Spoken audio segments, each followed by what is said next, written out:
नमो हरिहंताणं नमो सिद्धाणं नमो आयर्याणं नमो उवज्झायाणं नमो लोहे सव्वसाहुणं हेसो पंचानमुक्कारो સર્વપાવપણાસનો મંગલાણમ ચ સભ્યેસિન પરમં હોય મંગલમ. તપની વાત ચાલે છે 14મું પદ. એમાં 6 બાહ્ય અને 6 અભ્યંતર તપ છે. બાહ્ય તપની વાત કરી, હવે અભ્યંતર તપ, એમાંથી સૌથી પહેલો પ્રાયશ્ચિત નામનો તપ, એની વિચારણા આપણે કરી રહ્યા હતા.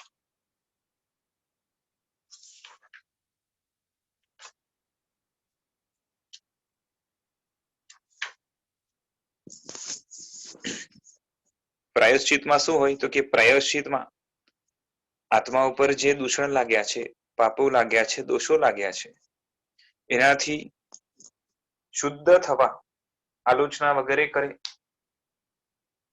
એને કહેવાય પ્રાયશ્ચિત. એટલે ટૂંકમાં કરેલા પાપોને ભૂસવા માટે એક પશ્ચાતાપ પૂર્વક એ ફરીથી ન થાય એવી તૈયારી સાથે, કાં તો એવા ભાવ સાથે અંદરમાં જે સંસ્કારો એ પાપોના કારણે પેસી ગયા હોય એને કાઢવાનો, એનાથી રિલેટેડ કર્મ જે લાગ્યા છે એનાથી દૂર થવા માટેનો અને પરભાવમાંથી ખસીને સ્વભાવમાં જવા માટેનો પુરુષાર્થ આ પ્રાયશ્ચિત દ્વારા કરવામાં આવે છે. જેને પાપ રૂપે લાગ્યા જ નથી. ઘણાને એવા બધા પાપો છે, 18 પાપ સ્થાનકમાંથી ઘણા પાપ સ્થાનક હજી પણ ઘણા લોકોને મગજની અંદર બેસતા નથી કે આ પાપ કઈ રીતે આવું તો હોય જીવનમાં. એમાં શું છે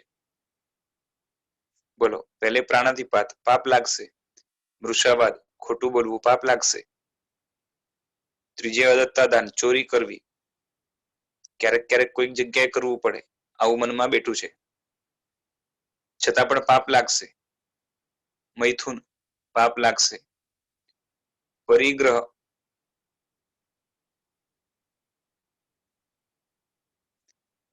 ઘણા પાપો એવા છે બીજા કોઈ કરે ને તો આપણે લાગે કે પાપ છે, આપણે કરીએ તો ન લાગે. કોઈ વ્યક્તિ ઘણું બધું ભેગું કરીને બેઠો હોય, પોતાનું સામ્રાજ્ય ઘણું બધું વિકસાવ્યો હોય, 1 ફેક્ટરી 2 ફેક્ટરી આખા દુનિયાની અંદર ફેક્ટરીઓ એને ખોલવાની ચાલુ કરી, આપણે લાગે કે કેવો છે, જરાય સંતોષ નામની વસ્તુ નથી, આટલું બધું મળ્યું છતાં પણ ધરાતો નથી, કેટલો લાલચી છે, કેટલો લોભીઓ છે, આ બધા અભિપ્રાય આપણે આવે.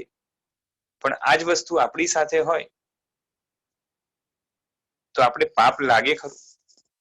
એકમાંથી 2 બંગલા થયા, એકમાંથી 2 ગાડી થઈ, એકમાંથી 2, 2 માંથી 4 ફેક્ટરીઓ થઈ, પૈસા વધતા ગયા. હું પાપની અંદર, પાપની નીચે દબાઈ રહ્યો છું આવો અહેસાસ પરિગ્રહમાં આપણને થાય છે ખરો? પ્રાયશ્ચિતની પેલા પાપનો પાપ તરીકે અંદરમાં સ્વીકારજો છે માટે પૂછી રહ્યો છું.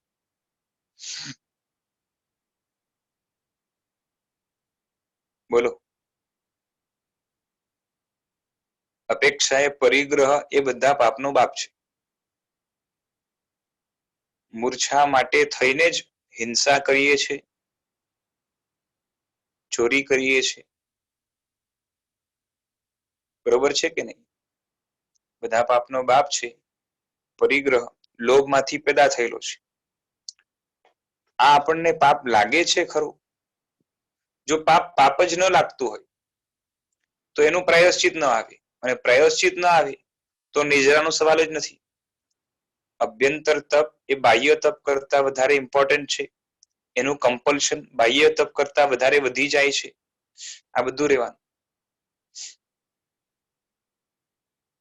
પરિગ્રહને આપણે, બીજા લોકોનો પરિગ્રહ એ કદાચ પાપ લાગે, ખરાબ લાગે, દૂષણ લાગે, લાલચ લાગે, આપણે પોતાનો પરિગ્રહ લાલચ છે એવો પણ અહેસાસ થાય કેટલો? હું ડૂબી રહ્યો છું આ પરિગ્રહના કારણે. બોલો, પૈસો વધે, સમાજની અંદર માન મોભો વધે, વ્યવહારો વધે, એનાથી આપણે અંદરથી વધારેમાં વધારે રાજી થઈએ કે લાગે કે ખતરો વધી રહ્યો છે? ભરત મહારાજા યાદ કરો, એમણે પોતે માણસો રાખેલા, વ્યક્તિઓ રાખેલા સ્પેશિયલી, જે એમને જે છે ને યાદ કરાવે. એમણે વ્યક્તિઓ રાખેલા જે એમને યાદ કરાવે રોજે કે ધીરે ધીરે જેમ જેમ સામ્રાજ્ય વધી રહ્યું છે એમ અંદરમાંથી ભય વધી રહ્યો છે. આપણી શું હાલત છે?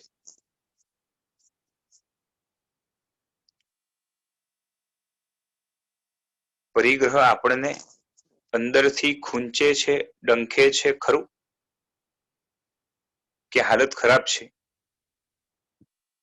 આગળ વધીએ. પાંચમે પરિગ્રહ, છઠ્ઠે ક્રોધ, પાપ લાગે કદાચ. સાતમે માન, આમાં પણ હાલત ખરાબ છે.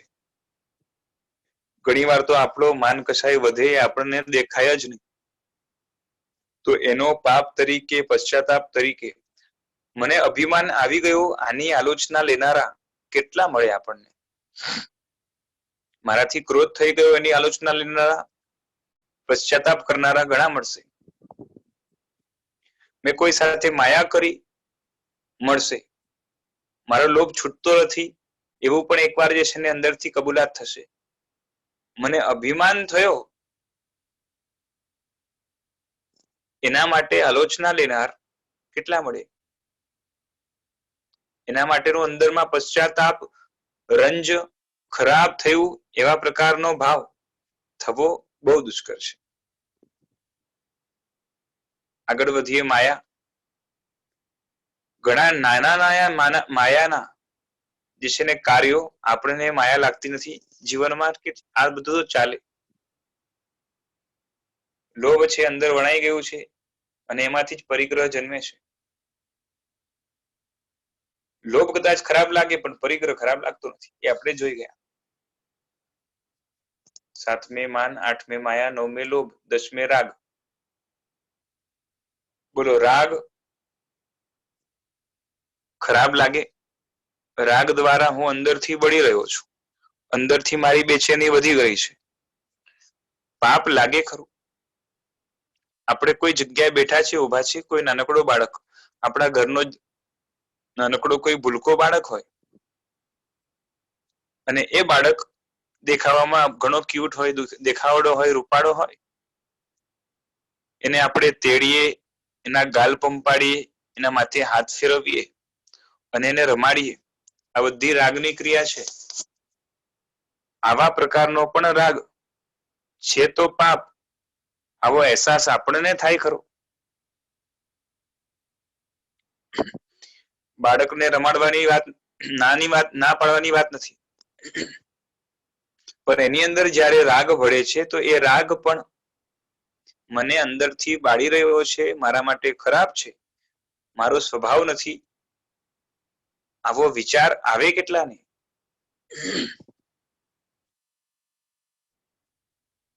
પછી દ્વેષ, એને તો ખરાબ માનીએ છીએ, એમાં વાંધો નથી. પછી કલહ, ઝઘડા કરવા, અભ્યાખ્યાન, બરોબર, એ બંભેરણી. પછી શું આવે? આઠમે, દસમે લોભ, 11મે રાગ, 12મે દ્વેષ, 13મે અભ્યાખ્યાન, 14મે પૈશુન્ય. બરોબર, એ ચારી ચુગલી વગેરે કરવી. ઘણાનો તો શોખ હોય, એ પણ કદાચ છે ને બીજા કરે તો ખરાબ લાગે. આમ મોટે ભાગે એવું છે કે આપણે પાપ કરીએ તો ખરાબ ના લાગે, બીજા કરે તો જે છે ને 18 પાપ સ્થાનક ખરાબ લાગે. 14મે પૈશુન્ય, 15મે રતિ અરતિ. અરતિ કદાચ ખરાબ લાગે, પાપ ન લાગે પાછું. અને રતિ છે એ તો પાપ લાગે જ નહીં. આનંદ લેવો એ તો જીવનનો જે છે ને લાવો છે ને. વસ્તુમાંથી, પરિસ્થિતિમાંથી, અનુકૂળતામાંથી આનંદ માણવો, એવી જે વૃત્તિ છે એ તો જીવનનો લાવો છે. રતિ કહું છું, રતિ. આપણને પાપ લાગે એની પેલા હાસ્ય. આની અંદર નથી, પણ આમ ન કસાય છે. એ હાસ્ય ને હસવું એ પાપ છે, આપણને લાગે ખરું.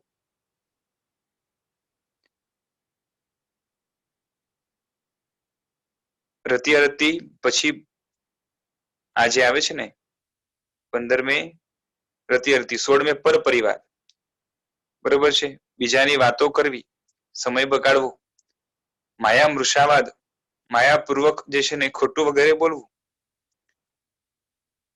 અને મિથ્યાત્વ એ તો એક જાતનો અંધાપો છે, જેમાંથી બધા પાપો જન્મે છે. પાપોને પાપ રૂપે જોવા ન દે, બાકીના 17 પાપને પાપ રૂપે જોવા ન દે, અથવા તો એમાંથી અમુક પાપને કમથી કમ પાપ રૂપે તો ન જ જોવા દે, એવું કામ આ 18મું પાપ કરે છે. મૂળમાંથી મિથ્યાત્વ ખસે તો બધા જ પાપ પાપ રૂપે દેખાવાના ચાલુ થાય, અને પછી એનો ખરો પશ્ચાતાપ થાય, અને ત્યારબાદ આલોચના પ્રાયશ્ચિત જે કરે એના દ્વારા નિજરા થઈ શકે. જે પાપને પાપ માનતો જ નથી, અથવા તો અંદરમાં પાપની પાપ તરીકે પોતાની નુકસાની તરીકેની કબૂલાત થતી નથી. મોટે ભાગે તો હાલત એ હોય છે કે પાપ દ્વારા કર્મ બંધાય છે. ભગવાને આ વસ્તુ પાપ કીધી, અને ભગવાને કીધું કે પાપ દ્વારા કર્મ બંધાય છે, કર્મ બંધ દ્વારા દુર્ગતિ થાય છે, દુઃખો વેઠવા પડે છે. એના કરતા નાનકડું પ્રાયશ્ચિતમાં કામ થઈ જતું હોય તો આપણે કરી લેવું છે, માટે પ્રાયશ્ચિત કરતા હોય છે. આ રીતે પ્રાયશ્ચિત કરવા દ્વારા કદાચ એ કર્મો પુણ્યમાં કન્વર્ટ થઈ જાય એવું બને, પણ પાપના જે સંસ્કાર હતા એ આટલાક પણ થોડાક પણ હલવાના નથી, એ અંદરમાં પડ્યા જ રહેવાના છે, અને આગળ જઈને પોતાની અસર બતાવીને ફરીથી પાપ નવું કરાવશે. એટલે મૂળમાંથી પાપ જે કાઢતો નથી એની હાલત ખરાબ છે. પ્રાયશ્ચિતમાં શું જોશે? પેલા તો પાપ પાપ તરીકે ઓળખાવું જોઈએ. આત્માને મૂળ સ્વભાવમાંથી, પોતાના ગુણોમાંથી પતિત કરે, પાડે, એને કહેવાય પાપ.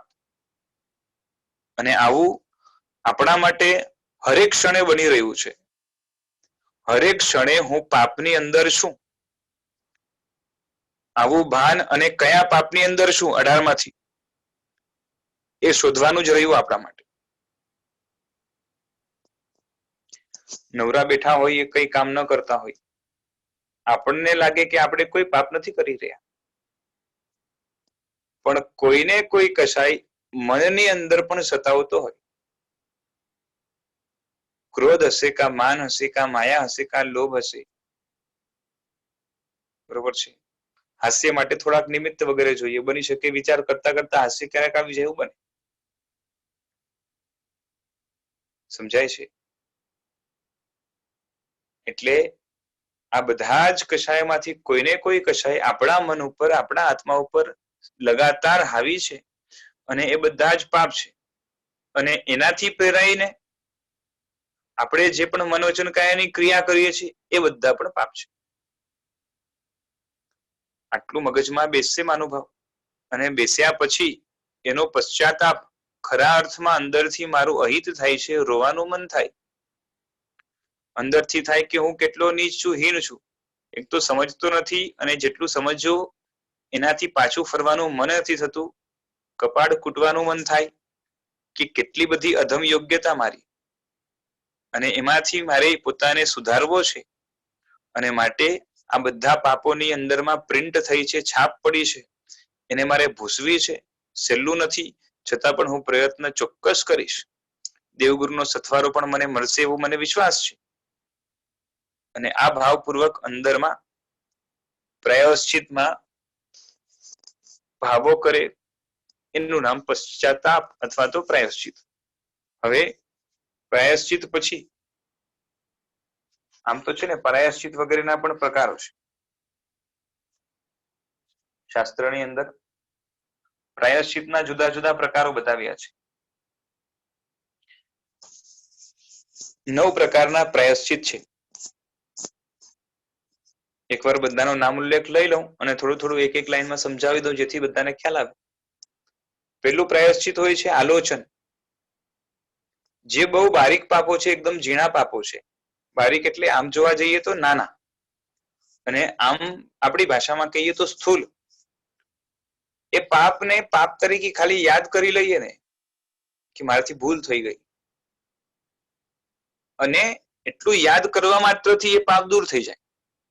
એવા નાના નાના હલકા હલકા પાપ જે સહેલાઈથી જાણે કેવાય કે ફૂંક મારીને ઉડી ગયા, એવા પાપ જે છે એને દૂર કરવા માટે પ્રાયશ્ચિત કયું?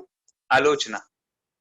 બરોબર. આલોચના એટલે ભગવંત પાસે, ગુરુ ભગવંત પાસે જઈને લઈએ એની વાત નથી. આલોચન એટલે જોવું, પોતાના દોષોનું દર્શન કરવું, અથવા તો એ દોષ મારાથી થયો છે એવું ગુરુ ભગવંત સામે પ્રગટ કરવું, એને પણ આલોચન કહેવાય. એટલે આટલું કરે ને ખાલી, એમાંથી એના પાપ ધોવાઈ જાય. આ પેલું. બીજા નંબરનું છે પ્રતિક્રમણ. લાગેલા દોષો માટે મિથ્યા દુષ્કૃત આપવું, અર્થાત દોષોના હાર્દિક સ્વીકાર સાથે આમે અયોગ્ય કર્યું છે એવો પશ્ચાતાપ અંદરમાંથી થાય, એનું નામ પ્રતિક્રમણ. આપણે જે ક્રિયા કરીએ છીએ ને, સવારનું સાંજનું પ્રતિક્રમણ, એની વાત નથી અહીંયા. અહીંયા શું છે કે જેટલું પાપ કર્યું, બરોબર છે, એ પાપ અંદરમાંથી એ મિથ્યાનું દુષ્કૃત કરે. એટલે આપણા પ્રતિક્રમણની ક્રિયાનો અમુક ભાગ કયો?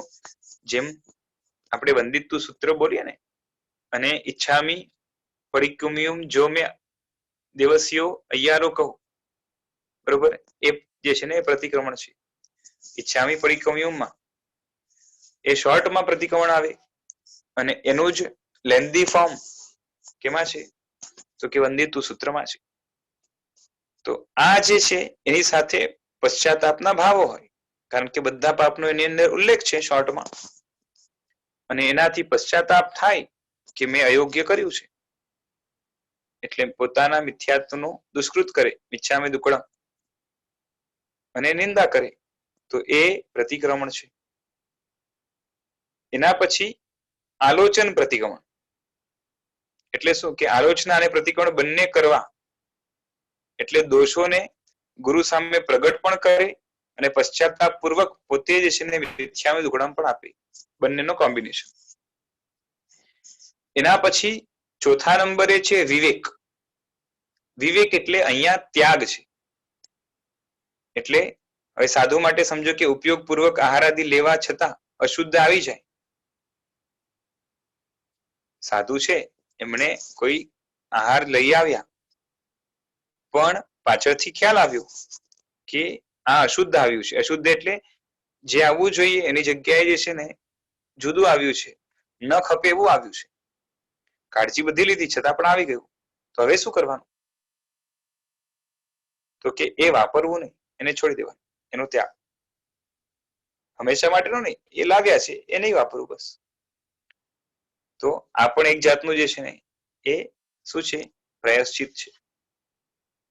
અને એ જ રીતે શ્રાવક માટે પણ લાગુ પડે, કે જેમ છે ને સમજો કે આ સિઝનની અંદર આપણે બાધા લીધી છે કે જે છે ને આંબા ખાવાની, અને કોઈક જમણવારમાં ક્યાંક ગયા, કાં તો ઘરમાં જે છે ને આંબા પીરસાતા હતા અને કોઈએ ભૂલથી આપણી થાળીમાં મૂકી દીધા, અને મૂકી દીધા ત્યાં ધ્યાન નહીં રહ્યું, અને પછી યાદ આવ્યું કે મારે તો બાધા છે, તો થાળીમાંથી કાઢી નાખી. કદાચ બીજી વસ્તુ સાથે મિક્સ કરી દીધું હોય તો એ વસ્તુ પણ સાથે કાઢી નાખી, વાપરે નહીં. એનો યોગ્ય નિકાલ કરી દે, પલટવી દે, કે કંઈક પણ જે છે ને જ્યાં જીવોત્પત્તિ ન થાય એ રીતે એનું જે છે નિકાલ કરે, પણ પચકાણનો ભંગ ન કરે. હવે સમજો બાય ચાન્સ એ ભૂલથી વાપરવા લાગ્યો, અને વાપરતા વાપરતા યાદ આવ્યું અડધું વપરાયું છે, કાં તો 2 કોરિયા ખાધા કોડિયા, અને પછી યાદ આવ્યું કે મારે તો બાધા છે, તો શું કરવાનું? હવે શું છે, બાધા તૂટી જ ગઈ છે તો ખાઈ લઉં, એમ નહીં. જ્યારે યાદ આવ્યું જે બાકીનું બચ્યું છે મૂકી દેવાનું, ત્યાગ. આ રીતે ત્યાગ નામનો પ્રાયશ્ચિત છે. અને જેટલું ખવાઈ ગયું છે એની આલોચના પણ ગુરુ ભગવાન પાસે લેવી પડશે. 5મા નંબરે છે વ્યુત્સર્ગ. વ્યુત્સર્ગ એટલે કાયોત્સર્ગ. જે પાપો નોર્મલ આલોચના દ્વારા કાં તો ત્યાગ દ્વારા છૂટતા નથી એના માટે કાયોત્સર્ગ એટલે કાઉસક કરવાનો આવે છે. આપણે પણ પ્રતિક્રમણની ક્રિયાની અંદર દેવસ્ય પાયોચિત્ત વિશ્વ અનર્થમ કરેમી કાઉસક. અને આમ જોવા જઈએ તો જે સાંજના પ્રતિક્રમણ નગર 2 ઓગસ્ટનો ઈચ્છામી ઠામી કાઉસકમ જો મેં દેવસ્ય યા રખો, દિવસ સંબંધી જે અતિચાર લાગ્યા છે એનો કાઉસક કરીએ છીએ આપણે ઈચ્છામી ઠામી દ્વારા સાંજના પ્રતિક્રમણમાં એટલે દેવસ્ય પ્રતિક્રમણ, અને સવારના પ્રતિક્રમણની અંદર ઈચ્છામી પરિક્રમ જો મેં રાયો અહીંયા રખો 1 ઓગસ્ટનો.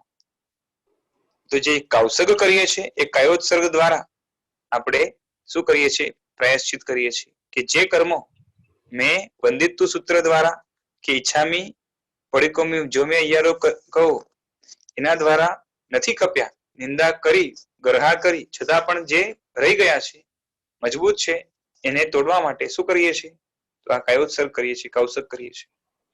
વિશાલભાઈ, હા બોલો. સાંજના જો 2 ઓગસ્ટનો કૌશક હોય વંદિત્વ પછીનો, તેમાં કહીએ કે ચારિત્રાચાર માટે છે, પર એના પહેલે તો અમે કહીએ કે ઈચ્છામી ઠામી કૌશિકમ જો મેં દેવસો યારો કહો, અને બીજા કૌશક પહેલા સવલો એરિંત્યાણમ કહીએ છે, પર એમાં અમે દર્શનાચારનું વિચારવાળું એટલે યા જ્ઞાનાચાર ક્યાં શું છે ખબર નથી, પણ એવું કહીએ છે કે એના માટે છે, એની શુદ્ધિ માટે છે. સૂત્ર બોલીએ છીએ એના શબ્દોને પકડો. ઈચ્છામી ઠામી કાઉસકમ, હું કાઉસક કરવા માટે, બરોબર, કેનો?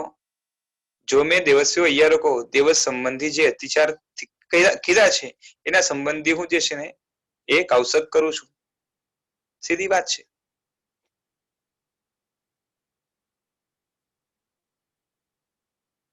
કૌશક ની પહેલા જ બોલીએ છીએ ને કેનો કાઉસક કરીએ છીએ એ બોલીએ છીએ. પણ સાંભળ્યું છે કે 2 ઓગસ્ટનું કૌશક પહેલા ચારિત્રાચારની શુદ્ધિ માટે કરવું જોઈએ, એના પછી જ્ઞાનાચાર. હા, તો એ જ વાત છે ને. આપણે કોઈ વ્રત લીધા છે એનું ખંડન થયું હોય તો એ ચારિત્રાચારમાં જ અતિચાર લાગશે ને. ચારિત્રાચારનો જ અતિચાર છે કે નહીં? જેટલા પણ વ્રત ભાંગે, તૂટે, જે કરવાના હતા એ તૂટ્યા, એમાં જે છે ને એ દિવસ સંબંધી જે પણ છે, જો એમાં આપણે બોલીએ છીએ કાયો વાયો માણસ્યો, એટલે કાયાથી, વચનથી અને મનથી, બરોબર. પછી ઉત્સૂત્રો, ઉત્સુત્તો, ઉમગો, ઉત્સૂત્ર, ઉન્માર્ગ વગેરે આ બધા જે છે ને એની અંદર આપણે જેટલા છે શોર્ટમાં પેલા બોલી પણ જઈએ છીએ, અને એના સંબંધી જે વિશુદ્ધિ કરવાની છે એના માટે, એટલે આપણે એના ઉત્તરીકરણ માટે આપણે બોલીએ છીએ ને તસ્સ ઉત્તરીકરણ, બરોબર. એટલે એના સિવાયના જે પણ છે એનું પણ જે છે ને હું ઈચ્છામી દુક્કડમ આપું છું, અને એની વિશેષ શુદ્ધિ માટે હું શું છે કાઉસક કરું છું.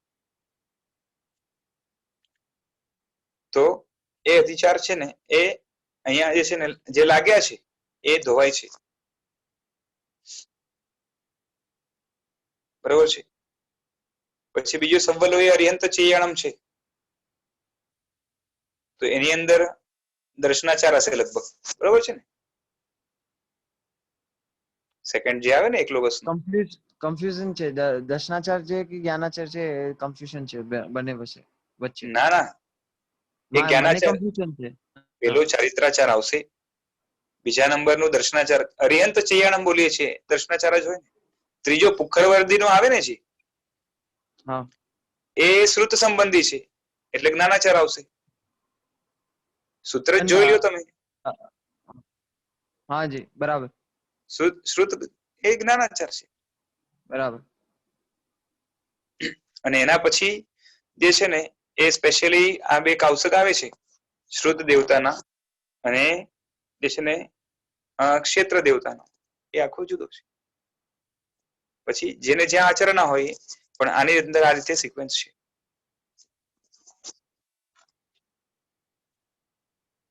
એટલે મારે તો ખાલી એ કહેવું હતું કે જે છે ને શું છે કે જે દિવસ સંબંધી અતિચાર લાગ્યા હોય એ પ્રતિક્રમણ આલોચના દ્વારા ન ખપ્યા હોય, એને વિશેષ રૂપે ખપાવવા માટે કયોત્સર્ગની ક્રિયા કરવામાં આવે છે, કાઉસક. જેને વ્યુત્સર્ગ કહેવાય છે. પછી विशाल એના भाई હા બોલો. प्रणाम। एक बार आप ये कौशिक का जो मूल में किस तरह से ये मतलब जो बाकी बचे अतिचारों को ये तो पूरा धो डालता है, तो ये कौशिक कैसा होता है? क्योंकि अंदर तो हम लोगस का करते हैं, तो लोगस इतनी शक्ति धरता है कि वो सारे कर्मों को निकाल दे, वैसा या देखो कैसा होता है एक्चुअल में? उसका स्वरूप क्या है? कौशिक का विशिष्ट स्वरूप है ना, विशेष स्वरूप आगे आएगा. यहाँ पे जो कौशिक है वो अलग है. ध्यान के बाद जो कौशिक आएगा इसमें स्वाध्याय ध्यान कौशिक वो अलग आएगा. ठीक है, ऐसे तो दोनों में निजरा करनी ही है, लेकिन यहाँ पे जो कौशिक है वो प्रायश्चित के फॉर्म में. प्रायश्चित के फॉर्म में यानी क्या, हमें जो जो पाप पता है अभी फिलहाल, जो बड़े बड़े पाप हुए हैं, ओके, एकदम माइन्यूट तो जो है ना उसकी बात यहाँ पे नहीं है. जो बड़े बड़े पाप अपने ध्यान में है उसको खपाने के लिए यहाँ पे स्पेशली कौशिक किया जाता है. और उसमें हमें पता है कि मैंने इतने मिस्टेक्स की थी और उससे मुझे वापस जाना है. तो जो मिस्टेक्स की हुई है, एक तो कौशिक में ज्यादा कर्म खपाने की शक्ति एज कंपेयर टू आलोचना प्रायश्चित इसलिए है, आलोचना और प्रतिक्रमण इसलिए है क्योंकि उसमें मन वचन काया को एकदम ज्यादा कंट्रोल में रखना पड़ता है पहले के दोनों के मुकाबले. मन को भी मौन जो है ना ध्यान में स्थिर करना है और वचन को मौन में स्थिर करना है, काय को स्थान पे स्थिर, स्थान यानी मुद्रा उसमें स्थिर करना है. तो ये तीन चीज में ज्यादा स्थिरीकरण है, जिससे क्या होगा, आत्मा वो पुद्गल की क्रियाओं से काफी दूर रहेगी. एकदम तो स्टॉप नहीं कर सकते, लेकिन जितना ज्यादा इन्वॉल्वमेंट बिफोर कौशिक था उससे कई कम इन्वॉल्वमेंट जो है वो कौशिक में होगा, because we are stopping it by our own will. तो ये कौशिक का एक प्रभाव होता है कि हम खुद को स्थिर कर पाते हैं.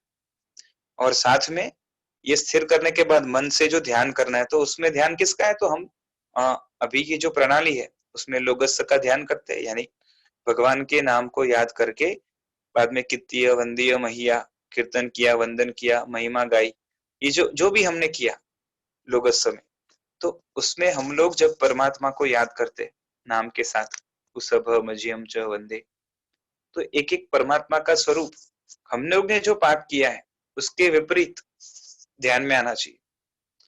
सपोज दिन भर में हमने हिंसा ज्यादा की है, तो परमात्मा का जो अहिंसा और अहिंसा का उनका उपदेश वो याद आना चाहिए.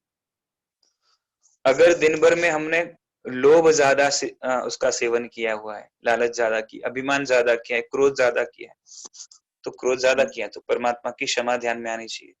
सबके सब तीर्थंकर की क्षमा.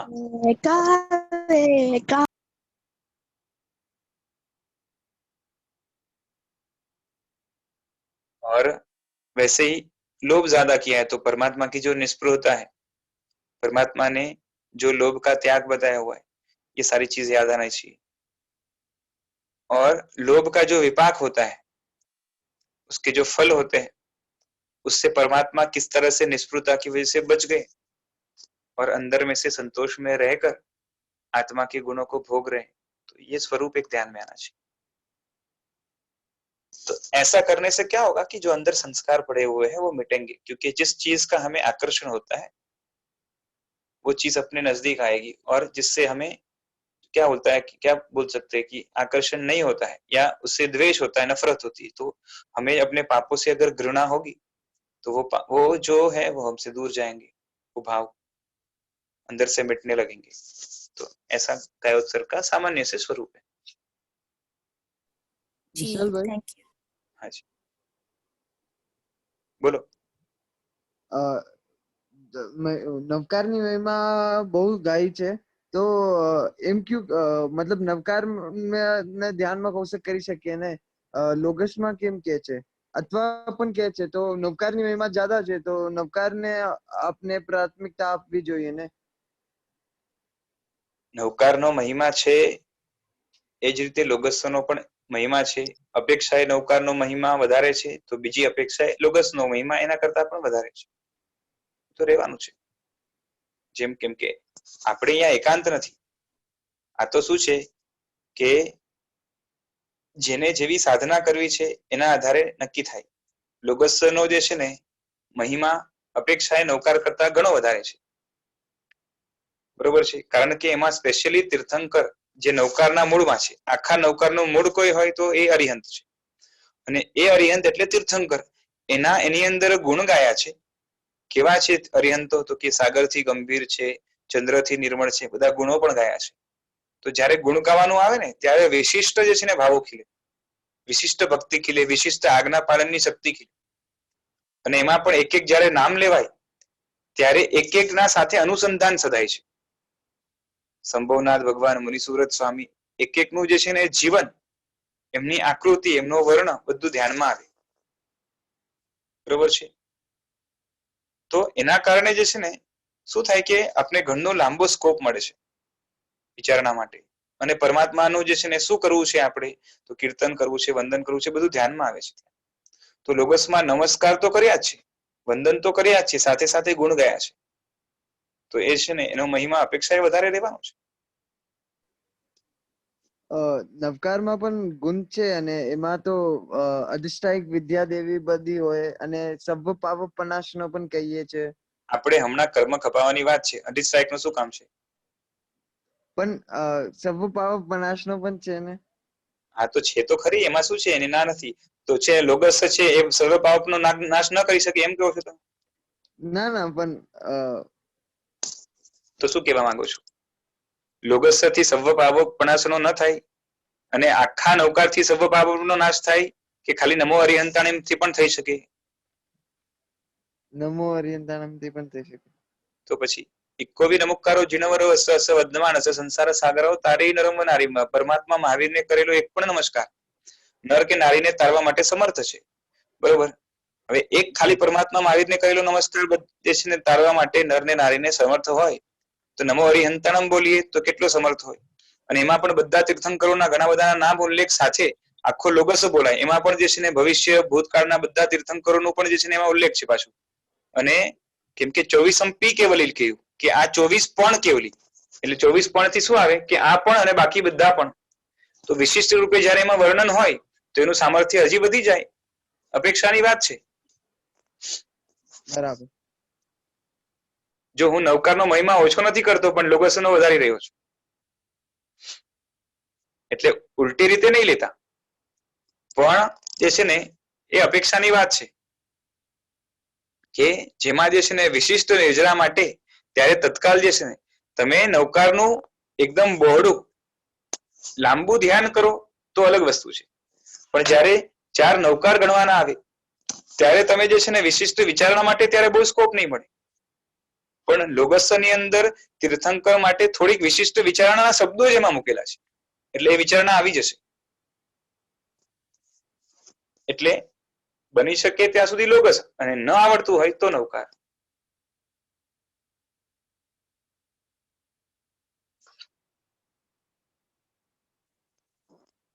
શું કહું છું? હજી કોકના મગજમાં છે ને પેલું હશે કે આપણે નૌકારનો મહિમા આટલો બધો ગાયો છે, એ છે 14 પુરાવનો સાર વગેરે, તો એ કેમ નહીં ને આ કેમ? બરોબર. પણ જેટલા પણ તમે આ જેટલા પણ વાક્યો હશે ને એ બધું અપેક્ષા એ છે. જેમાં આપણે કહીએ ને કે બધા જે છે ને એ સાધર્મિકની ભક્તિ છે. શાસ્ત્રમાં કહ્યું કે એક બાજુ સાધર્મિકની ભક્તિ રાખો, બરોબર, અને એક બાજુ બાકી બધા ધર્મ રાખો, તો સાધર્મિક ભક્તિનો છે ને પલડો ભારી થઈ જાય. તો એક અપેક્ષા એ છે. કારણ કે બીજી અપેક્ષા એ સાધુની ભક્તિ એ સાધર્મિક કરતા શ્રેષ્ઠ છે, તીર્થંકરની ભક્તિ એના કરતા પણ શ્રેષ્ઠ છે. અપેક્ષા. સમજાય છે, સમજાય છે. હા, તો એ જ રીતે નૌકારનો મહિમા અનંત છે, બાકી બધા કરતા વધારે છે. પણ એકાંતે કે અપેક્ષાએ? અપેક્ષાએ છે. અપેક્ષા. હા, ચલો તમે સમજી ગયા. હવે આગળ ચાલીએ. તો એના પછી આમાં જ છે ને એ તપ બતાવે છે કે જે શું કહેવાય, કર્મને ખપાવવા માટે કૌશકથી કામ ન થાય, તો એમાં વિશિષ્ટ પ્રકારના તપ એની અંદર આગળ વધવું. એમાં 6 આભ્યંતર ને 6 બાહ્ય તપ, એટલે તપની અંદર પાછો તપનો પ્રકાર આવી ગયો. બરોબર, આ પાછી આપણા શાસ્ત્રની વિશિષ્ટ શૈલી છે. જેમાં આગળ જઈને જે છે ને કાવસક છેલ્લે આવશે તો એ જે છે ને એ પ્રાયશ્ચિતમાં પણ આવી ગયું. પછી છેદ નામનું જે છે ને એ પ્રાયશ્ચિત છે. તો હવે આગળના જે આવશે ને મોટે ભાગે સાધુ માટે છે. તો હવે છેદ એટલે શું? તો કોઈ સાધુ દ્વારા થોડીક મોટી ઘણી મિસ્ટેક થઈ છે જે એમને ન કરવી જોઈએ, અને એમને સમજો કે દીક્ષાને 40 વર્ષ થયા અને કોઈ મોટી ભૂલ કરી, જે આલોચના પછી જે છે ને પ્રતિક્રમણ, પછી વિવેક એટલે કે ત્યાગ કે કાવસગ કે તપ દ્વારા ખપી શકે એમ નથી. એટલે ગુરુ એના હિતની ચિંતાથી એને એના કરતા મોટું પ્રાયશ્ચિત આપે. એનું નામ છે છેદ. છેદ એટલે શું? તો કે એનો દીક્ષા પર્યાય જેટલો હોય એ સાધુ ભગવંતનો, એમનો જેટલો પણ સમજો 40 વર્ષ છે દીક્ષા પર્યાય, તો 40 વર્ષમાંથી 20 વર્ષનો છેદ કરી નાખે. 20 વર્ષનો છેદ એટલે શું? કે હવે દીક્ષા પર્યાય એમનો 20 વર્ષનો જ રહ્યો, કટ કરી નાખે કે તમારી 20 વર્ષની દીક્ષા ફેલ અને 20 વર્ષની રહી. અને આના કારણે શું થાય ખબર છે? કે છેલ્લા 20 વર્ષની અંદર જેટલા લોકોની દીક્ષા થઈ હોય એમના કરતા આમ મોટા હતા ને, એટલે શું થાય? હવે એ 20 વર્ષનો ગેપ ભરાઈ ગયો. એટલે દીક્ષા પર્યાય આમનો 20 વર્ષ, અને હવે કોઈએ છે ને 30 વર્ષ પહેલા દીક્ષા લીધી છે, આમને આમ 40 વર્ષ પહેલા લીધી. પેલા આ અમને વંદન કરતા હતા, હવે આ અમને વંદન કરશે. આપણે લાગે કે એક કાવસગ તપ એના કરતા મોટું આ પ્રાયશ્ચિત કઈ રીતે? કોઈ જરાક વિચારીને મને કહી શકશે? તપ કરતા પણ, આલોચના આદિ કરતા પણ ખાલી પર્યાયનો છેદ કરી નાખ્યો, એ મોટું પ્રાયશ્ચિત કે મોટું દંડ કઈ રીતે?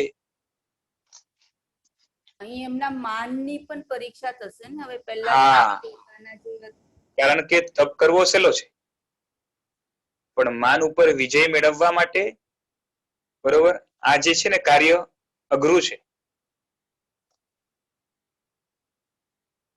આપણાથી દીક્ષા પર્યાયમાં પેલો વ્યક્તિ 10-15 વર્ષ નાનો હોય, આપણો 40 વર્ષનો અનુભવ અભ્યાસ હોય, અને આપણે એમને માન આપવું, જે છે ને પગે લાગવું, વંદન કરવું, અને એ પણ દિવસની અંદર જે છે ને સવાર સાંજ 2 વાર 3 વાર જે પણ હોય એ બધું કરવું સહેલું નથી. પોતાના માનને ઘણો જીતવો પડે છે આની અંદર, માટે અઘરું છે ને. એટલે આ રીતે રહેવાનું. उनका समुदाय में भी फिर नाम खराब हो जाता होगा ना, मतलब समुदाय में हाँ जिल्लत सहनी करती है कोई उनको जो है ना, वैसे तो क्या है सब साधु साधु है, यानी सब समझदार है कि ठीक है ना, उन्होंने आलोचना की तो प्रायश्चित आया तो शुद्धि कर लेंगे, लेकिन उनके मन में भी ये नहीं आना चाहिए ना. उनके मन में ऐसा आ सकता है कि सब लोग को पता चल जाएगा मैंने तो बड़ा अपराध किया हुआ है, तो उनको भी एक शर्मिंदगी महसूस होगी, दूसरी बार पाप करने से कतराएंगे भी, और कोई उनको जिल्लत की नजर से देखे ना देखे, खुद को तो देखेंगे. तो ये सब है ना, वो बड़ा प्रायश्चित है. बाकी तो सब साधु है, तो इसलिए कोई उनको खराब नजर से देखने वाला नहीं है. नहीं तो ऐसे खराब नजर से किसी को देखे, किसी ने पाप का पश्चाताप करने के लिए गुरु भगवंत के पास प्रायश्चित लिया और गुरु भगवंत ने उनको छेद का प्रायश्चित दिया, यानी जिसने प्रायश्चित लिया वो भी अत्यंत योग्य आत्मा है, क्योंकि अयोग्य होता तो प्रायश्चित ही नहीं लेता. और योग्य आत्मा जब प्रायश्चित लेके खुद को शुद्ध कर रहा है तो उसके प्रति निंदा घृणा का भाव होना ये साधु को शोभा नहीं देता. तो दूसरे साधु उनको खराब नजर से नहीं देखेंगे, लेकिन उनको ये महसूस जरूर होगा कि मैं किसी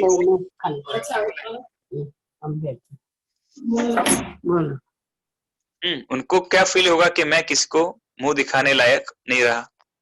तो उसकी वजह से भी वो हमेशा सावधान रहेंगे.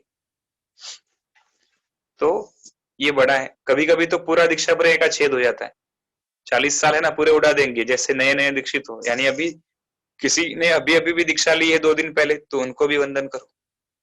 और पुराने जमाने में तो ग्रुप जो बड़े बड़े हुआ करते थे 100 साधु 200 साधु 300 सबको वंदन करो। 40 साल के पर्याय के बाद नए साधु को वंदन करो, नए से लेकर सबको आचार्य तक। तो उनका जो कार्य भी बढ़ जाएगा, उनकी जो है ना पूरा रूटीन चेंज हो जाएगा, ये सब होगा। उसके बाद 8वां है प्रायश्चित परिहार। तो परिहार में क्या रहता है, जब तक गुरु ने दिया हुआ प्रायश्चित पूरा न करे तब तक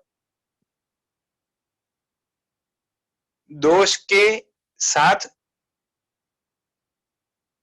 दोषित के साथ कम से कम 1 महीना तक, ज्यादा से ज्यादा 6 महीने तक वंदन, बाद में अन्न का आदान प्रदान, आलाप वगैरह का त्याग। यानी जिसने बड़ा पाप किया है, जो छेद से भी नहीं खत्म होने वाला है, उनको गुरु क्या सजा देते हैं। यहाँ पे तो सजा भी है ना मजे के लिए है, यानी आत्मा की शुद्धि के लिए। तो सजा भले ही हम कहें, लेकिन शास्त्र में शब्द तो वैसे भी प्रायश्चित है। तो जो प्रायश्चित है उसमें क्या है कि गुरु उनके साथ यानी दूसरे साधु के साथ उनकी गोचरी पानी बंद कर देते, मिनिमम 1 महीना, मैक्सिमम 6 महीना, ये होता है। तो उनके साथ, और सिर्फ खाली यही नहीं, 6 महीने तक वंदन व्यवहार बंद, खाना पीना भी साथ में बंद, उनके साथ बोलना भी बंद, ठीक है। यानी उनके साथ कोई भी प्रकार का व्यवहार नहीं, पूरी तरह से परिहार यानी त्याग। આવું શું આપણા સંસારમાં હોઈ શકે?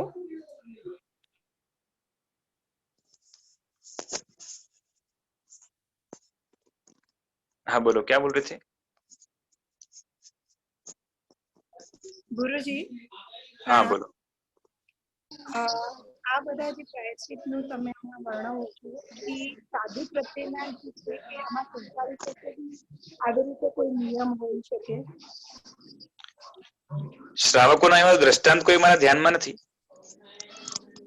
સાધુની અંદર આ રીતે થતું હોય છે અને એના શાસ્ત્રમાં જે છે ને દ્રષ્ટાંતો આવે પણ છે, બરોબર છે। એટલે હવે છેદ વગેરેની આગળના જે છે ને છેદ, પરિહાર અને ઉપસ્થાપન એ છેલ્લો આવશે, એ મોટે ભાગે સાધુને લાગુ પડે।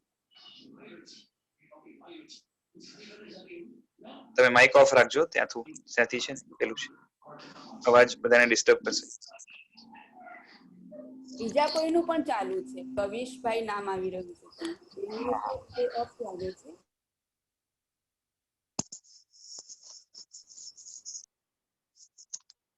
હવે આના પછીનું છે ઉપસ્થાપન। ઉપસ્થાપન એટલે પૂર્વનો જેટલો દીક્ષા પર્યાય છે ને એ તો રદ કરી દે, પણ હવે એને દીક્ષિત જ ન માને, ફરીથી દીક્ષા આપવી, બરોબર છે।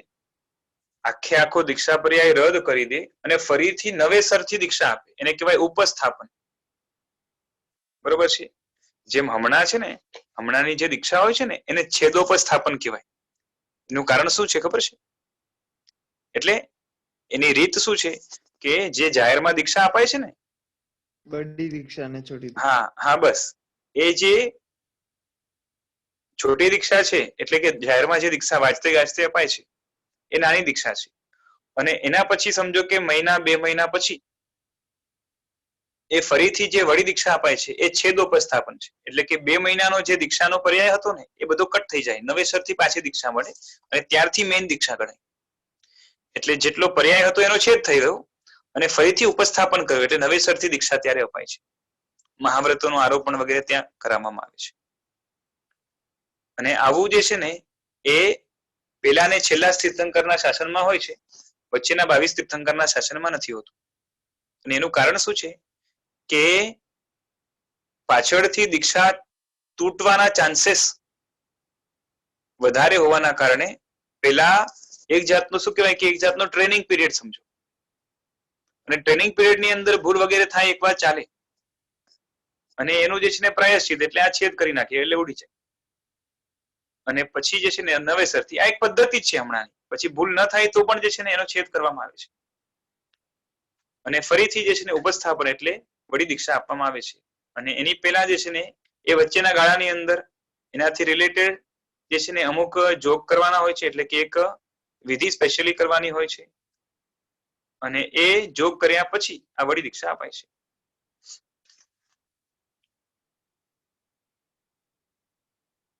હવે અમુક જગ્યાએ નવતત્વ પ્રકરણ વગેરે ગ્રંથમાં પરિહાર ને ઉપસ્થાપન જે છેલ્લા બે પ્રાયશ્ચિત જોયા ને એની જગ્યાએ મૂળ, અનવસ્થાપન અને પારંચિત એ 3 ભેદ બતાવ્યા, એટલે ટોટલ 10 થઈ જાય. એટલે મૂળ એટલે શું તો કે મૂળથી ફરીથી દીક્ષા આપી, જે આપણે હમણાં ઉપસ્થાપન જોયું ને એ.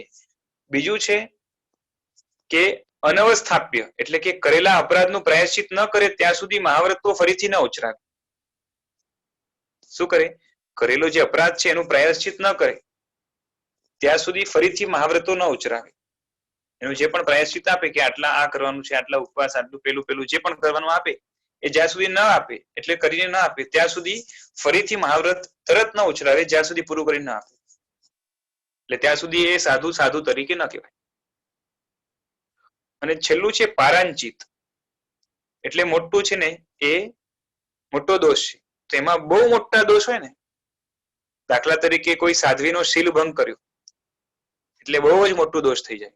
અને એ જ રીતે બીજા પણ મોટા, એમાં એની શુદ્ધિ માટે ગચ્છની બહાર નીકળે, 12 વર્ષ સુધી છુપા વેશમાં ફરે, એટલે ખબર ના પડે કોઈને કે આ સાધુ છે, અને શાસનની પ્રભાવ ના કરે મોટી, એના પછી દીક્ષા લઈને ગચ્છમાં દાખલ થવાનું. એને આને કહેવાય પારંચિત જે છે ને પ્રાયશ્ચિત, પારંચિત નામનું. તો આ રીતે પ્રાયશ્ચિતના આટલા પ્રકારો હોય છે. હા બોલો. સર, ઉપાધ્યાય અષ્ટવિજય મહારાજ સાહેબ ને આવું આપ્યું હતું ને, કે કયા મહારાજ સાહેબ ને આપ્યું હતું? સિદ્ધસેન દિવાકર. સિદ્ધસેન દિવાકર. હા, નમોરત બનાવ્યું ને જેમણે, હા, એમને આવેલું.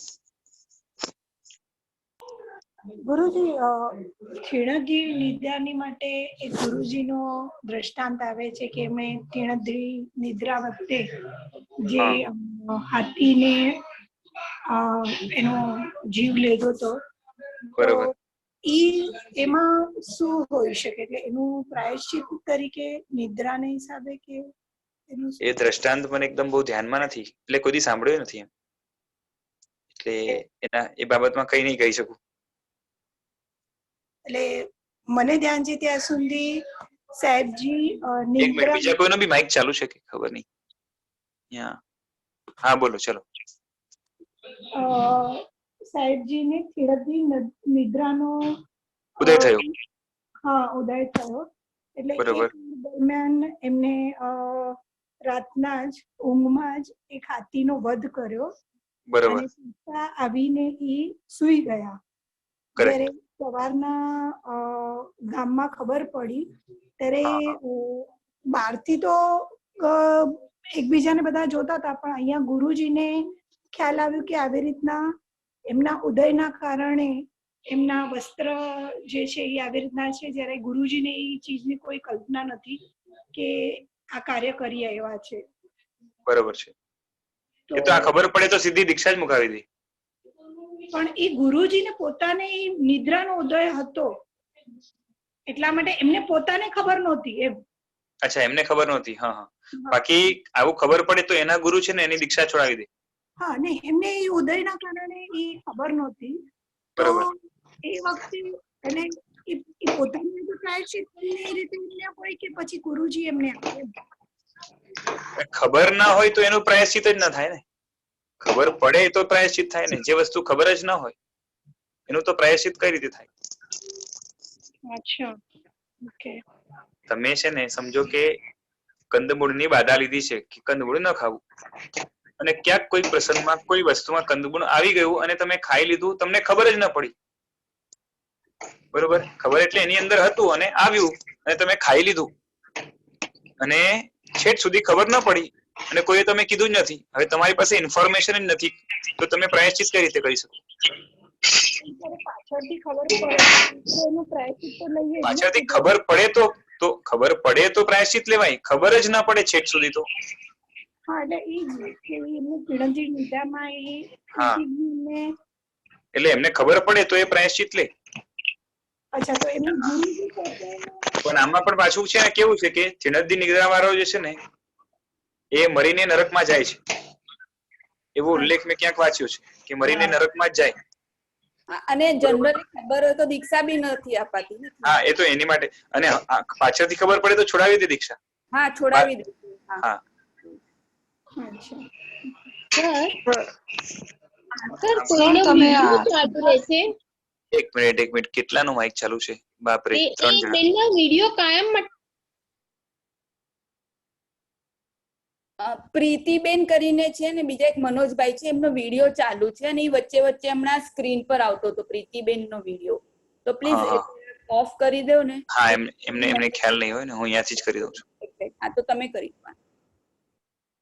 હા એમ તો અહીંયા છે ને શેર સ્ક્રીન નો ઓપ્શન છે એ તો મેં ઓફ જ રાખેલો છે, ખબર નહીં.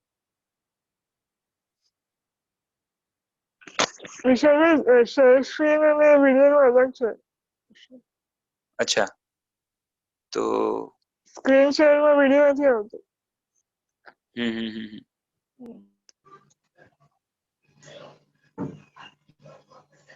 ઠીક છે, હવે જે લોકો છે વિડીયો ઓફ રાખજો. અહીંયાથી હું બંધ કરું છું, પણ શું છે ઘણા લોકોને સમજાતું નથી ને પાછું ચાલુ કરી દે છે.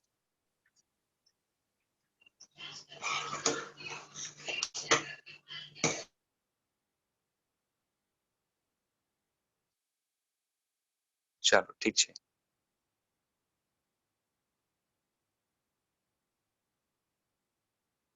હા થઈ ગયું ને પ્રશ્નોત્તરી? કઈ હોય તો પૂછો લો ને તો પછી આગળ ચલાવો.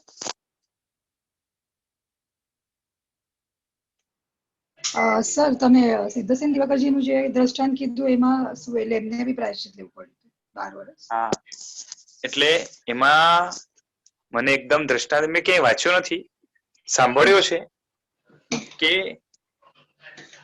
એમને છે ને વિચાર આવ્યો કે જેટલા પણ જે શાસ્ત્રો છે બધા પ્રાકૃત ભાષામાં છે, તો એ બધા જ છે ને સંસ્કૃતમાં ટ્રાન્સલેટ થવા જોઈએ. અને એમણે નવકારથી શરૂઆત કરી, નવકારને નમોરથમાં કન્વર્ટ કર્યું. અને પછી એમને ગુરુ તરફથી કે આ જે છે ને તમને વિચાર બરોબર યોગ્ય નથી આવ્યો અને બહુ મોટો અપરાધ થયો છે તમારાથી, અને આના કારણે જે છે ને એમને આ પ્રાયશ્ચિત આવ્યું છે કે એમને સંઘની બહાર રહીને જે છે ને અમુક વર્ષો સુધી ચારિત્ર પાડવાનું પણ છે ને ચારિત્રના વેશમાં નહીં, કોઈને ખબર ના પડવી જોઈએ કે આ જૈન સાધુ છે. અને પછી મોટી જે છે ને શાસનની પ્રભાવના કરી અને પછી જે છે ને એના પછી દીક્ષા ફરીથી એમના ગુરુ પાસે આવીને લીધી, એટલે ગચ્છમાં દાખલ થયા. હવે સિદ્ધસેન દિવાકર છે કે સિદ્ધરસિંહ ગણી છે, લગભગ સિદ્ધસેન દિવાકર સુધી છે. પ્રાકૃતના સૂત્રો છે, એટલે કે આપણા જેટલા પણ આગમો છે, આગમો બધા પ્રાકૃત ભાષામાં છે. એમને વિચાર આવ્યો કે બધા જ સંસ્કૃતમાં કન્વર્ટ કરું. પોતે વિદ્વાન હતા ને અત્યંત, અને એના માટે ગુરુએ એમને પ્રાયશ્ચિત આપ્યું. આવું મેં સાંભળ્યું છે, હવે એકદમ ખબર નથી, લગભગ વાંચ્યું. ગુરુની આજ્ઞા વગર કર્યું એટલે આજ્ઞા તો ઠીક છે, પણ આ એકચ્યુઅલી આજ્ઞા વગર કર્યું. એ કેવી રીતના છે મને ખ્યાલ નથી, મેં વાંચવામાં નથી આવ્યું, એટલે તમે વાંચ્યું હોય તો બરોબર છે. સર સંઘે કર્યું એમને, ચતુર્વિધ સંઘે એમને પનિશ કર્યા. જો ક્યારે પણ છે ને જૈન સંઘના બધા જ રાઇટ્સ સંઘના જે લીડર હોય એને હોય, એટલે સંઘના ત્યારે જે લીડર કોણ હોય તો આચાર્ય જ હોય. ક્યારે પણ ચતુર્વિધ સંઘના જે છે ને માલિક કો કે એના ઉપર જે છે ને અનુશાસન ચલાવનારા કો એ ક્યારે પણ આચાર્ય હોય. એટલે ટૂંકમાં કહી દઉં?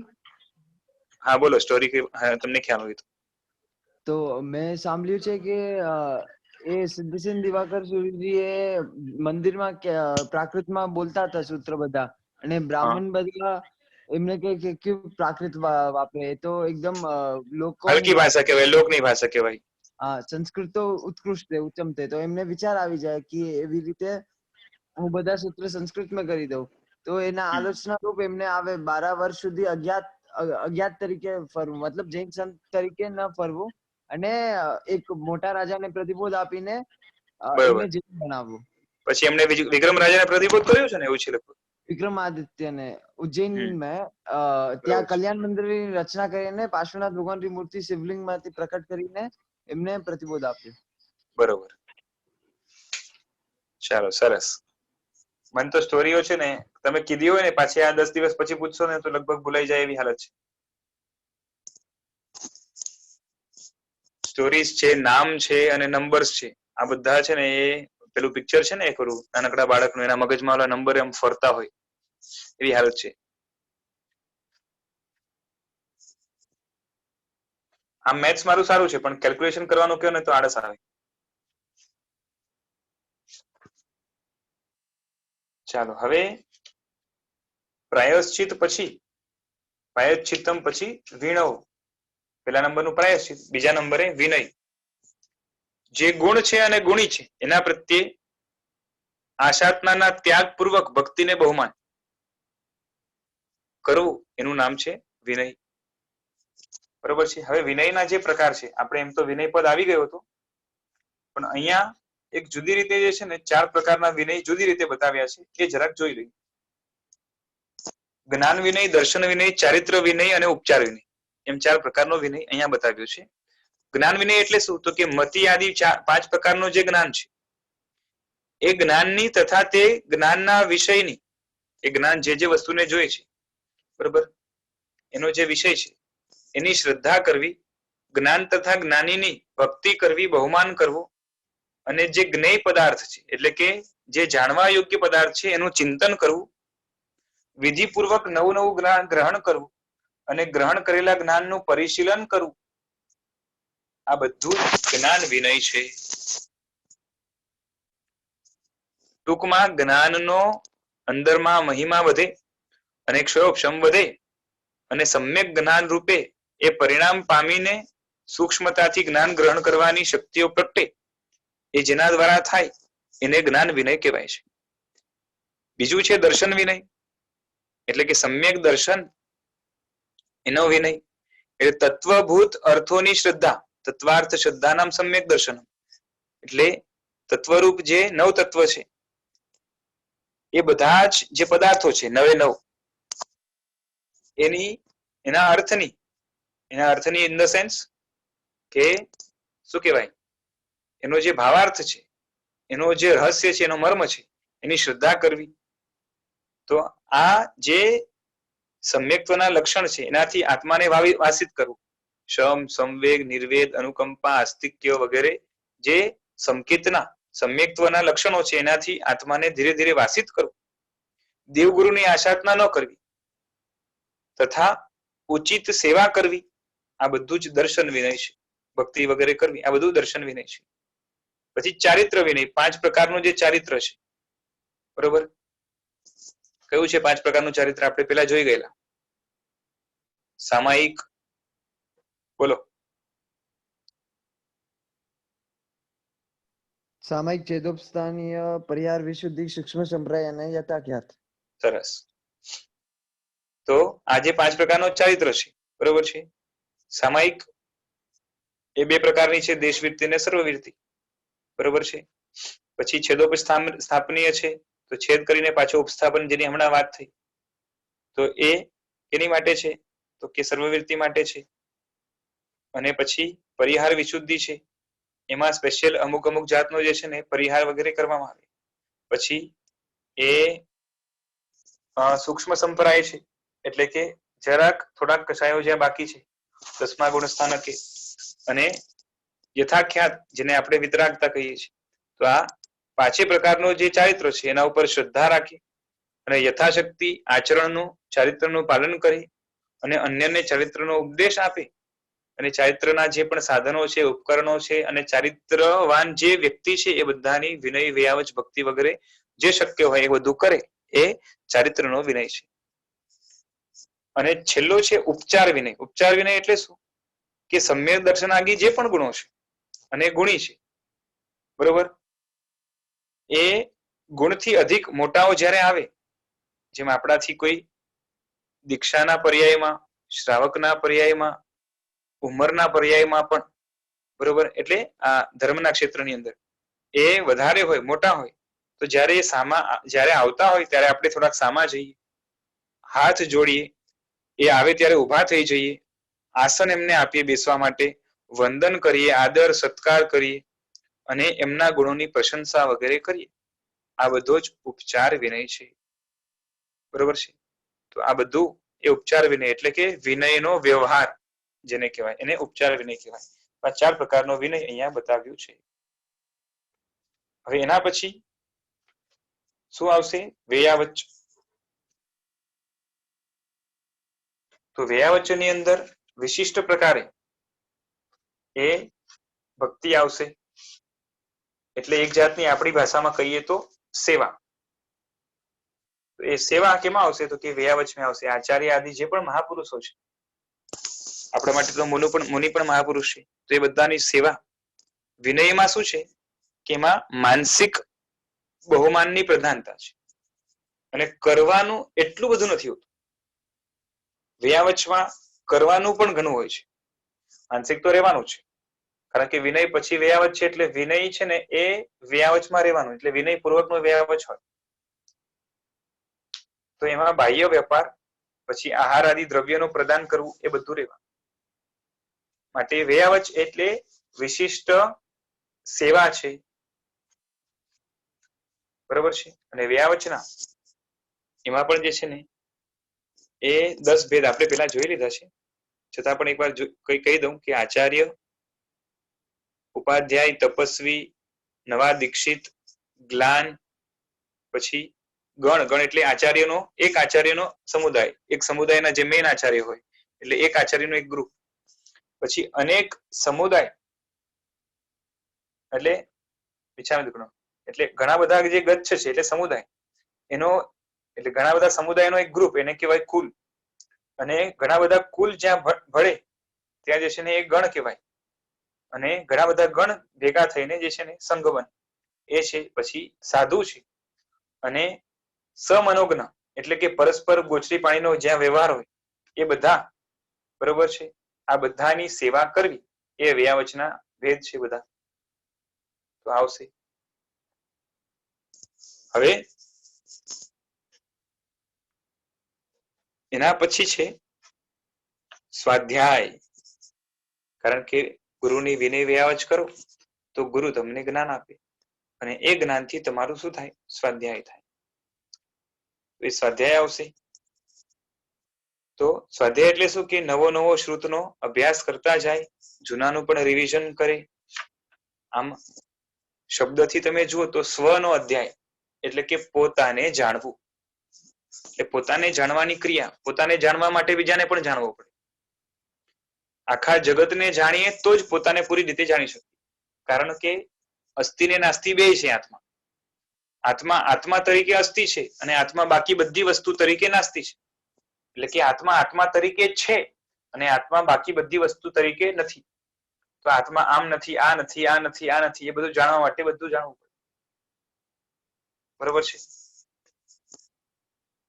તો બે રીતે આત્માને જે છે ને જાણીને સ્વ અને પરનો સ્પષ્ટ ભેદ કરવા માટે એ ભલે આપણે સ્વાધ્યાય બોલીએ, પણ સ્વાધ્યાયમાં પણ પરનો અધ્યાય આવી જાય, એટલે બીજાનું એટલે જગતનું અને જીવનું પોતાના વિશે ભણવાનું આવી જાય. અને એની રીત શું છે? તો કે વાચના, પૃચ્છના, પરાવર્તના, અનુપ્રેક્ષા અને ધર્મકથા. વાચનામાં શું હોય? તો કે પાઠ લેવો. પૃચ્છનામાં એટલે જે પાઠ લીધો એટલે સમજ્યા, જાણ્યા, એના ઉપરથી પ્રશ્નો કરવા વિચારીને. પછી અનુપ્રેક્ષા એટલે કે મનમાં ચિંતન વગેરે કરવું, બરોબર છે. અને આમાં હજી એક બતાવ્યું છે આમનાય. આમનાય એટલે મુખના ઉચ્ચારપૂર્વક જૂનું કે નવું શ્રુત ભણવું, એટલે ઉચ્ચારપૂર્વક ભણવું. અને ધર્મોપદેશ એટલે અર્થનું વ્યાખ્યાન, એટલે કે બીજાને ઉપદેશ વગેરે આપવું. એ 5 પ્રકારનો સ્વાધ્યાય છે, બરોબર છે. એટલે અત્યારે અપાતું જે વ્યાખ્યાન છે એ ધર્મોપદેશ રૂપ સ્વાધ્યાય છે, જેને આપણે ધર્મકથા કહીએ છીએ. અને અનુપ્રેક્ષા છે આમ નામ આવે કે જે છે ને એને વારંવાર જે છે ને એને રટણ પણ કરે, મુખથી ઉચ્ચાર પણ કરે, જેથી કરીને જે છે ને સ્પષ્ટ મગજમાં બેસે અને એના ઉપર જે છે ને એનું શું કહેવાય એક જાતનું રિવિઝન કરે. અને એના પછી સ્વાધ્યાયમાં જે વસ્તુઓ જાણી છે એના ઉપર મનને સ્થિર કરે, એનું નામ છે ધ્યાન. બરોબર છે? એટલે ચિત્તની એટલે કે મનની એકાગ્રતા એનું નામ ધ્યાન. વિવિધ વિષયોમાં ભટકતા ચિત્તને કોઈ એક વિષયમાં સ્થિર કરે એને કહેવાય ધ્યાન. અને ધ્યાનના પણ પ્રકારો છે.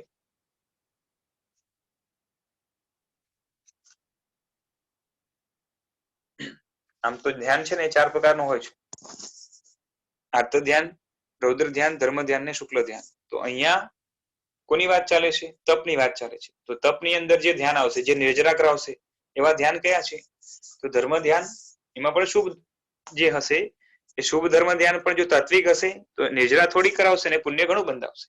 અને જે શુક્લ ધ્યાન છે એ જે છે ને પુણ્ય ઓછું બંધાવશે, સારામાં સારું બંધાવશે પણ ઓછું બંધાવશે. પુણ્યની પ્રકૃતિ ત્યાં ઘટી જાય બંધાવવાની, અને નિર્જરા ઘણી કરાવશે. તો આ રીતે ધર્મ ધ્યાન અને શુક્લ ધ્યાન છે. તો અહીંયા પ્રાસંગિક બધાનું સ્વરૂપ પણ બતાવ્યું છે કે 4 પ્રકારના ધ્યાનમાં ધર્મ ધ્યાન અને શુક્લ ધ્યાન એ 2 ધ્યાન મોક્ષના હેતુ છે. બરોબર છે? અને આર્ત અને રૌદ્ર ધ્યાન 2 સંસારના કારણ છે. તો એ સંસારના કારણરૂપ જે શું કહેવાય કે આર્ત ધ્યાન છે એ બતાવે છે કે આર્ત ધ્યાન એટલે શું? તો કે અનિષ્ટ વસ્તુનો સંયોગ થતા, કોઈ વસ્તુ અનિષ્ટ છે આપણે ગમતી નથી એનો સંયોગ થાય તો એને દૂર કરવાનો જો ઉપાય કરે, એનામાં મન સ્થિર કરે, એને પહેલો પ્રકાર કહેવાય. આર્ત ધ્યાનના 4 પ્રકાર છે. અનિષ્ટ વિયોગ ચિંતા, અનિષ્ટનો ક્યારે વિયોગ થાય એની ચિંતા. બીજા નંબરે છે રોગ વિયોગ ચિંતા, શરીરમાં રોગ આવી ગયો એને દૂર કરવાની ચિંતા. બરોબર છે? એનામાં મન સ્થિર થાય, એકાગ્ર થાય તો એ રોગ વિયોગની જે ચિંતા છે એ ધ્યાન બની જાય, એટલે કે આર્ત ધ્યાનનો બીજો પ્રકાર. ત્રીજો ઈષ્ટ સંયોગની ચિંતા, કે ઈષ્ટ વસ્તુ ક્યારે મને મળે, ઈચ્છિત વસ્તુ ક્યારે મળે એની ચિંતા. બરોબર છે? ઈષ્ટથી શું લેવાનું? પ્રશસ્ત નહીં લેવાનું, અપ્રશસ્ત લેવાનું. બાકી ધર્મ મને ક્યારે મળે, આ ક્યારે મળે, મોક્ષ ક્યારે મળે એની વાત નથી. હમણાં સંસારી છે એની વાત છે, સાંસારિક ફળો. અને પછી નિદાન એટલે જેને આપણે નિયાણું કહીએ છીએ કે ધર્મના ફળરૂપે આ લોક કે પરલોકમાં દેવ, દેવેન્દ્ર, વિદ્યાધર, ચક્રવર્તી તેની પદવી વાંચી આપણે કહીએ છીએ ને કે મોટા સુખો મળે એવા પ્રકારના જે છે ને ફળો ને ધર્મના બદલે માંગે કે મારો ધર્મ જો સાચો હોય તો મને આ મળવું જોઈએ, તો એને કહેવાય નિદાન કે નિયાણું. બરોબર છે? અને જે રૌદ્ર ધ્યાન છે એ શું છે? તો કે હિંસા, અસત્ય, ચોરી અને વિષયનું સંરક્ષણ કરવું. એટલે આપણી ભાષામાં કહીએ તો મોટો પરિગ્રહ, એમાં મન ચોટેલું હોય એની એકાગ્રતા. આ બધામાં જયારે હિંસામાં એકાગ્રતા આવે, અસત્યમાં એકાગ્રતા આવે, ચોરીમાં એકાગ્રતા આવે અને વિષયના સંરક્ષણ માટે એટલે લોભ વૃત્તિ ઘણી પોષાય એવા પ્રકારનું જે છે ને પરિગ્રહની જે વૃત્તિ છે એમાં ચિત્ત ચોટે તો એને કહેવાય રૌદ્ર ધ્યાન. અને પછી ધર્મ ધ્યાન છે, એના હવે મેન ઇમ્પોર્ટન્ટ છે અહીંયા કે જે તપરૂપ છે. તો એ ધર્મ ધ્યાન 4 પ્રકારના છે. આજ્ઞા વિષય, અપાય વિષય, વિપાક વિષય અને સંસ્થાન વિષય. બધાનું શોર્ટમાં, કોઈને લખવું હોય તો લખી લો. આજ્ઞા વિષય એટલે ભગવાનની આજ્ઞા શું છે એનો વિચાર કરે. તમે કોઈ પણ ક્રિયા કરતા હો, આપણે કોઈ પણ ક્રિયા કરતા હોઈએ, એક ક્રિયાની અંદર હું રસોઈ બનાવું છું તો એ રસોઈ સંબંધી ભગવાનની આજ્ઞા શું? હું ખાઉં છું તો ખાવા સંબંધી ભગવાનની આજ્ઞા શું? હું ચાલું છું તો ચાલવા સંબંધી ભગવાનની આજ્ઞા શું? હું પરમાત્માની પૂજા કરું છું તો પૂજા સંબંધી પરમાત્માની આજ્ઞા શું? હું કંઈક સાંભળું છું, કંઈક વાંચું છું તો એના સંબંધી ભગવાનની આજ્ઞા શું? જે પણ છે બધાના વિશે ભગવાનની આજ્ઞાનો વિચાર કરે. બરોબર? અગર આજ્ઞાનો વિચાર કરે તો એને કહેવાય આજ્ઞા વિષય. બીજા નંબરે અપાય વિષય, કે સંસારના અપાયની એટલે કે શારીરિક માનસિક દુઃખની વિચારણા કરે. બરોબર? એટલે કે સંસાર આખો દુઃખથી ભરેલો છે, તો સંસારમાં જ્યાં જ્યાં દુઃખ દેખાય ત્યાં વિચાર કરે કે આ તો કઈ નથી, આખો સંસાર જ દુઃખથી ભરેલો છે, માટે મારા જીવનમાં દુઃખ આવે એ કોઈ મોટી વાત નથી. પછી એને મારે સહન કરવું જ રહ્યું, બીજો કોઈ છૂટકો નથી, હાય હાય કરીને તો દુઃખ વધશે. પછી વિપાક વિષય, વિપાકની એટલે કે તે કર્મથી મળતા દુઃખોની વિચારણા કરે કે આ રીતે કરીએ તો આ દુઃખ આવે છે, આ રીતે કરીએ તો આ દુઃખ આવે, આ રીતે કરીએ તો આ દુઃખ આવે, કારણ કે આનાથી આ કર્મ બંધાય છે, આ દુઃખ આવે. એટલે અપાયમાં દુઃખની વિચારણા છે અને વિપાકમાં દુઃખના કારણોની વિચારણા છે. અને સંસ્થાન વિચાર એટલે આખા જગત, એનો આકાર, એની અંદર જે જે વસ્તુ થઈ રહી છે, આખા સંસારનું સ્વરૂપ, એની વિચારણા કરવી, આ બધું જ હકીકત રૂપ છે, માટે ધર્મ ધ્યાન છે. હકીકતનો વિચાર કરવો અને એની અંદરથી હે ઉપાદેયના વિવેક કરીને કેનાથી બચવું અને કેનાથી ન બચવું, કેનો જે છે સેવન કરવું અને કેને છોડવું, એ બધાના જે છે વિચારો આમાંથી પેદા થશે યોગ્ય એવા, એને કહેવાય ધર્મ ધ્યાન. અને એના પછી શુક્લ ધ્યાન છે. એના જે છે ને 4 પ્રકાર છે. એમાં પહેલા 2 પ્રકાર એ આત્માના 4 ઘાતી કર્મને કાઢશે અને પછીના જે છે એ ઘાતી કર્મને કાઢશે. હું હવે છે ને એનું ડિટેલિંગમાં જાતો નથી, આપણે બહુ પેલા લીધેલું છે, પણ હમણાં હું કહીશ નહીં, કારણ કે ઘણાને આમ બાઉન્સર પણ જશે અને જે છે ને મારે હવે ટોપિકને લાંબો ચડાવવો નથી, ખાલી નામ કહી દઉં. પૃથક્ત્વ વિતર્ક સવિચાર, આ પહેલું જે શુક્લ ધ્યાન છે એનું નામ છે પૃથક્ત્વ વિતર્ક સવિચાર. ટૂંકમાં કહી દઉં કે અહીંયા આત્મા પૂદગલ સૃષ્ટિ સાથે ભેદનું કામ કરે છે અને આનું ફળ વિતરાગતા છે, એટલે મૂળમાંથી મોહને કાઢવાનું કામ આ પહેલું શુક્લ ધ્યાન કરશે. અને એના પછીનું જે શુક્લ ધ્યાન છે બીજા નંબરનું, એ મૂળમાંથી અજ્ઞાન, અદર્શન અને જે છે ને વીર્યનું હીનપણું કાં તો અવીર્ય કહો, એને કાઢવાનું કામ કરશે. એટલે ઇન શોર્ટ જે છે ને અંતરાય કર્મ અને જ્ઞાનાવરણી અને દર્શનાવરણીને દૂર કરશે અને એના દ્વારા કેવલ જ્ઞાન, કેવલ દર્શન અને અનંત વીર્ય પ્રગટ કરાવશે. એટલે બીજા નંબરનું શું નામ છે? એકત્વ વિતર્ક અવિચાર. પછી ત્રીજા અને ચોથાનું નામ છે સૂક્ષ્મ ક્રિયા અપ્રતિપાતી. એટલે ખાલી જેમાં થોડીક ક્રિયા, સૂક્ષ્મ ક્રિયા રહી છે, મન વચન કાયાના સ્થૂલ યોગ બધા બનશે. હવે સૂક્ષ્મ એ છે ને એ શ્વાસોશ્વાસ રૂપ સૂક્ષ્મ ક્રિયા જ રહી છે. એવું જે હિસ્સો છે જે 13મા ગુણસ્થાનકના અંતે આવે છે, એ શુક્લ ધ્યાનનો ચોથો પાયો છે, ચોથો વિભાગ છે. અને એના પછી છે વ્યુત્પરત ક્રિયા નિવૃત્તિ, એટલે કે ટોટલ બધી ક્રિયા સ્ટોપ થઈ ગઈ છે, જે 14મું ગુણસ્થાનક છે, જેને શૈલેષી અવસ્થા કહેવાય છે. અને આના પછી મોક્ષ થઈ જાય છે આત્માનો. એટલે આ રીતે ધ્યાનના બધા પ્રકાર છે. અને એ પ્રકારમાં ધ્યાનને સપોર્ટ કરે એવું જ અને આમ સામાન્ય ધ્યાનથી શ્રેષ્ઠ કહી શકાય એવું જે છે ને 12મા નંબરનો, અને અભ્યંતર તપમાં કહીએ તો 6ઠ્ઠા નંબરનો જે તપ છે એનું નામ છે વ્યુત્સર્ગ, એટલે કે કાયોત્સર્ગ. એટલે ત્યાગ, એટલે બિનજરૂરી સાધનામાં વિઘ્નભૂત જે વસ્તુ છે એનો ત્યાગ કરવો. આપણી ભાષામાં જે કૌશક કહીએ છીએ, તો કૌશકની અંદર પેલા સમજી જવાનું કે પાછળના ધર્મ આગળમાં આવવાના છે. પ્રાયશ્ચિતનો ભાવ હોય તો જ જે છે ને ગુરુની વિનય વ્યાવત જે સફળ બનશે. કેમ કે પાપ રૂપે જરાક પણ ન લાગતું હોય એને વિનય વ્યાવચ કરીને ગુરુ પાસે સ્વાધ્યાય કરવો છે. શા માટે?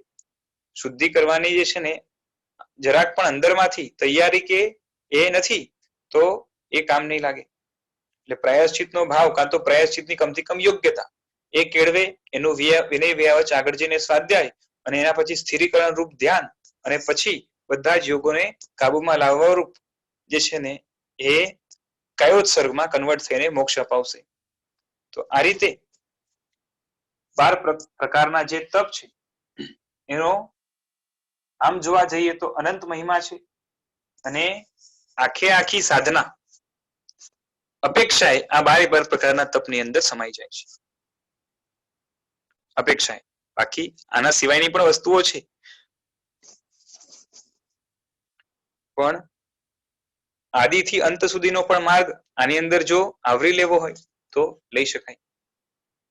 કારણ કે અલ્ટિમેટલી તો મન વચન કાયાને કાં તો શરીર ઇન્દ્રિયો મનને કાબુમાં રાખવાની ક્રિયા ખોટા માર્ગમાં ન જાય, સારા માર્ગમાં જાય અને આગળ જઈને પૂરી રીતે સ્ટોપ થઈ જાય અને પછી એ શરીર ઇન્દ્રિય મન આત્માથી છૂટું પડી જાય અને એના કારણરૂપ કર્મ પણ છૂટું પડી જાય. એને ચોટાડી રાખનાર આત્મામાં જે વિભાવ છે દશા એ પણ જાય અને આત્મા મોક્ષમાં પહોંચી જાય. એ આખી પ્રક્રિયા આ 12 પ્રકારના તપની અંદર કવર થઈ જાય છે. માટે આ તપ ઘણો મહાન છે. અને હવે આના વિશે જે કથા છે એક એ આપણે નેક્સ્ટ ટાઈમ જોઈશું. અને તપ વિશે થોડુંક વિવેચન પણ છે. તપના બીજા પણ ફાયદા વગેરે અને એના દ્રષ્ટાંતો બીજા નાના જેણે સારા સારા તપો એ ભૂતકાળની અંદર તપ્યા હતા. જેમ તપાગચ્છ છે ને, તો તપાગચ્છ એ તપા વિરુદ્ધ કેનામાંથી પડ્યું? તો કે જગતચંદ્ર સૂરી મહારાજ હતા એ ઘણા તપસ્વી હોવાના કારણે આ તપા વિરુદ્ધ એમને મળ્યું. અને ભૂતકાળની અંદર એ તપસ્વીઓ ઘણા બધા થયા. આમ જોવા જઈએ તો ઉત્કૃષ્ટ તપ સાધના આખા અવસર્પિણી કાળની અંદર કોઈએ કરી હોય સાધના કાળ દરમિયાન તો એ હતા બાહુબલી. એ બાહુબલીજી એ લગાતાર કેટલો ટાઈમ કૌશકમાં રહ્યા? કન્ટિન્યુઅસલી, બરોબર છે. ખાધું નથી, પીધું નથી, કઈ નથી. લગાતાર કાયોત્સર્ગમાં કેટલો સમય રહ્યા છે? પૂરા 12 મહિના, બરોબર ને? 1 વર્ષ લગભગ પૂરેપૂરા જે છે ને એ કાયોત્સર્ગમાં રહ્યા છે. ચકલીએ માથા ઉપર માળા બાંધ્યા છે, દાઢીમાં માળા વગેરે બાંધ્યા છે અને બીજા પણ જીવજંતુઓ જે છે ને આસપાસ છે અને જરાક પણ આંગળી પણ હલાવી નથી. અને એ રીતે કાયોત્સર્ગ ધ્યાનની અંદર પૂરા 12 મહિના, લગભગ 12 મહિના છે, મને ધ્યાન નથી. તો આવી સાધના બીજા કોઈએ આખા અવસર્પિણી કાળની અંદર આ જે 24 તીર્થંકરના શાસન દરમિયાન કોઈએ કરી નથી. તો એની અંદર ધ્યાન કૌશગનો ઉત્કૃષ્ટ તપ છે. ખાલી શું હતું કે એમને એક કષાય જે નડતો હતો એ બસ નીકળ્યો અને કેવળ જ્ઞાન થયું.